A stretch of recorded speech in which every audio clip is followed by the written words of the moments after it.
Well, President Trump is once again asserting the power of the United States on the world stage. After a disastrous 4 years of the Biden-Harris administration, or should I say the Harris-Biden administration, President Trump is once again showing the world that we are the dominant force in the world and we will not be held hostage by nations with militaries that are 5-10% of the size of the United States military with 5 or 10% of the GDP of the United States. It's over with. But before we get into this, if you're new here, drop down below, hit that subscribe button if you'd like to see more content from us. And if you like this video, leave a comment and hit that like button down below. So recently, Secretary of State Marco Rubio, he traveled to Panama. This was his first meeting with a foreign leader since becoming Secretary of State. But Rubio traveled to Panama to meet with Panama's president and their foreign minister. Obviously, elephant in the room, discussing things like migration and the Panama Canal and influence from China in the Panama Canal. Rubio currently is on a diplomatic trip in which he will be visiting in total 6 Latin countries, including Panama. Now, obviously, with Panama, they're discussing the Panama Canal and the influence that China's had on the canal. Obviously, President Trump, his big contention points are the fact that the Hong Kong-owned company, I believe it's C.K. Hutchinson, owns a port on each end of the Panama Canal. And there's been a lot of infrastructure that's been built by China around the canal in the last number of years. And Trump has determined that China has, quote, influence and control over the Panama Canal, and that it threatens the waterway and free trade, which is absolutely correct. We have to be honest with ourselves for a second. China is run by a communist party. There is one party in control. They are number 2 behind the United States in the world as far as a dominant force goes. And it's going to take a lot of work because they are growing at a rapid rate. Now, obviously, they slowed down this last year a little bit. I believe GDP only increased about 4% versus I believe the United States had a GDP increase of a little over 5%. So obviously, we were able to outpace China this year. But ultimately, China is trying to expand its influence and control. And the Panama Canal, where you have like 5 or 10% of all trade that occurs in the world goes through this port. Like that is huge. This is something that connects 2 oceans that would not be able to be that any ship, if we didn't have the Panama Canal, it would add almost 7,000 to 8,000 nautical miles onto any ship just to pass that same, the Panama Canal is about 51 miles long. It would require 7,000 to 8,000 nautical miles added on to any trip if the Panama Canal did not exist. And for those reasons, it is of essence of national security. And obviously, Trump is demanding some immediate changes. And let's face it, the United States is a world power. We are the world power.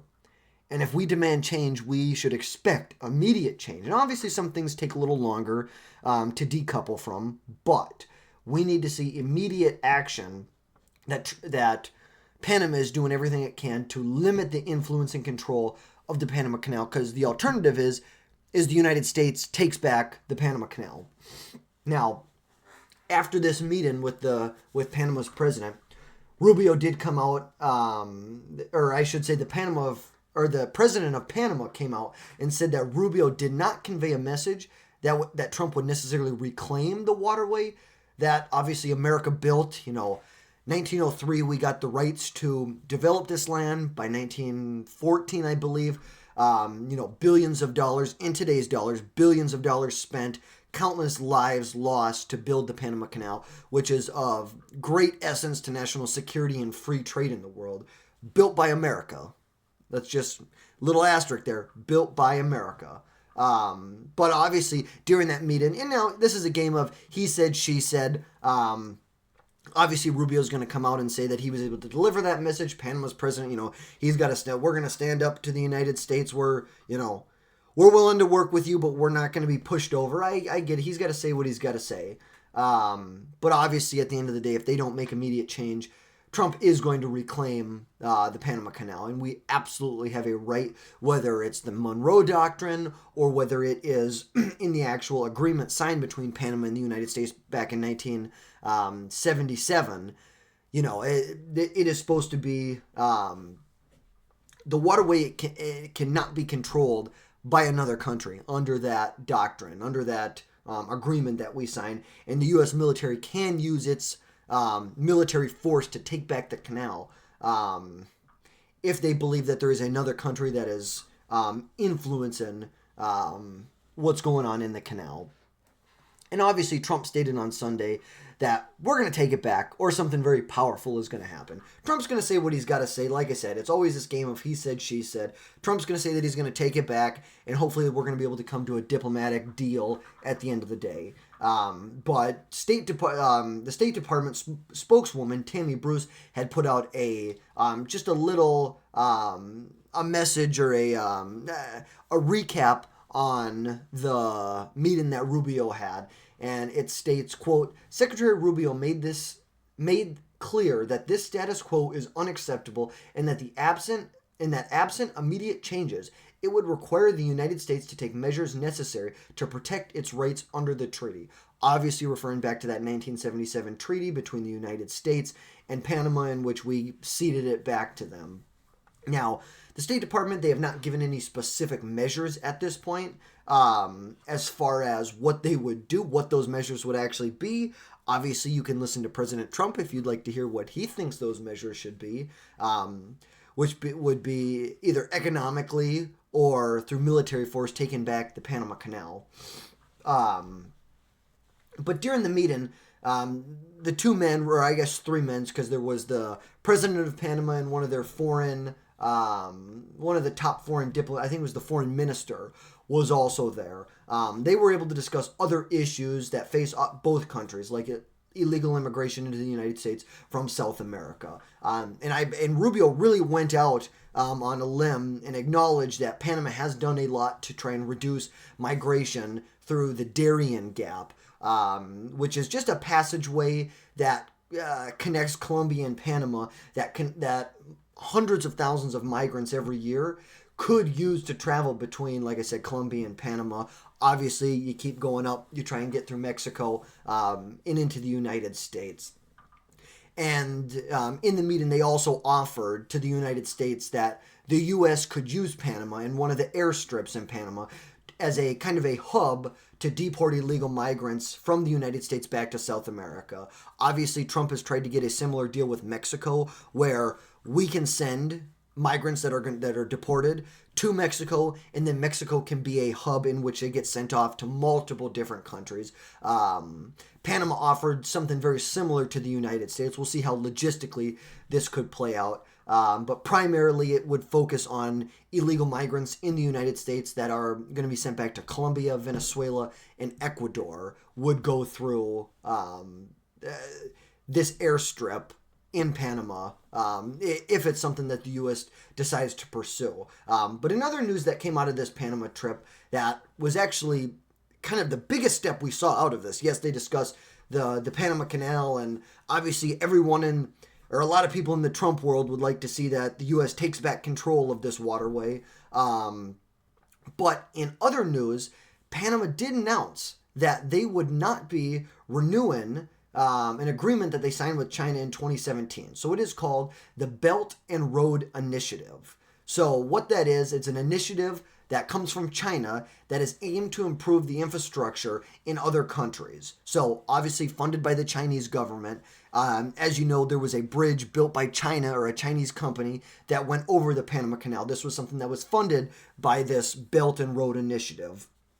So this move is really going to help alleviate any potential control that China did have over the canal. Now, obviously, we still need to worry about the two ports on each end of the canal that the Hong Kong company C.K. Hutchinson, we should be worried that China, in a moment of, there's a worldwide conflict going on, that China could exert its power or assert its power that it has to either close the waterway, disrupt the waterway, whatever exactly it is.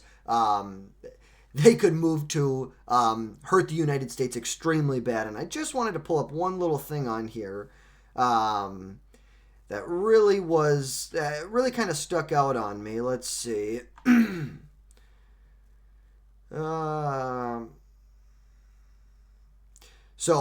And I can't find it on here. Let's see.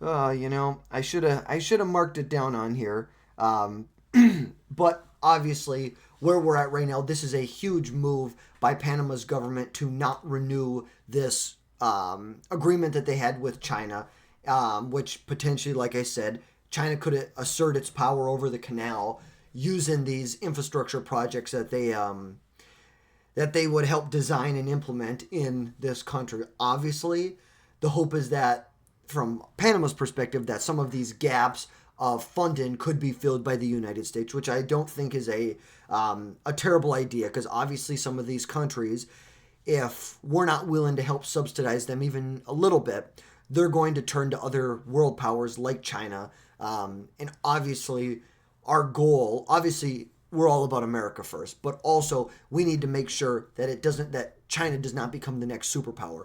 Both sides, Democrats and Republicans in Washington, are very much worried about this, and that's what I was thinking about earlier. Let's see. The president said after Sunday's talks, his government would decide what steps to take after receiving the results of an audit from C.K. Hutchinson that had recently ordered. We have to wait for that audit to be done to come to our own legal conclusions and act in accordance. He suggested this is an area which there could be updates. Obviously, this is another big concern that the United States has with the canal. But here it is. Mr. Trump falsely claims that China operated the canal, which was built by the United States in the early 1900s and operated by Americans for most of the 20th century. Agreements reached under President Jimmy Carter's administration turned it over in 1999 to Panama. Trump has falsely claimed that China operates the canal. It's like, this is such a freaking joke. Of course, from the New York Times, they have good reporting when you get facts on things, but when you can clearly see when they throw their opinions in here. It is absolutely ridiculous. This is something that both Democrats and Republicans in Washington are fearful of, is that China could assert indirectly their power over the canal. It's just as simple as that. And it's really just kind of disgusting to see the New York Times, obviously why mainstream media is failing, because they lie. They lie a lot. But obviously, this is something that Democrats and Republicans can come together. We do not want China to be operating the Panama Canal. And hopefully, with this move, this is going to help move Panama in the right direction, away from China, closer to the United States, freedom and democracy, not communism. So if you like this video, go down below, hit that like button, leave me a comment down below. What are your thoughts on Secretary Rubio's trip overseas? What were your thoughts on it? Any feedback would be absolutely great.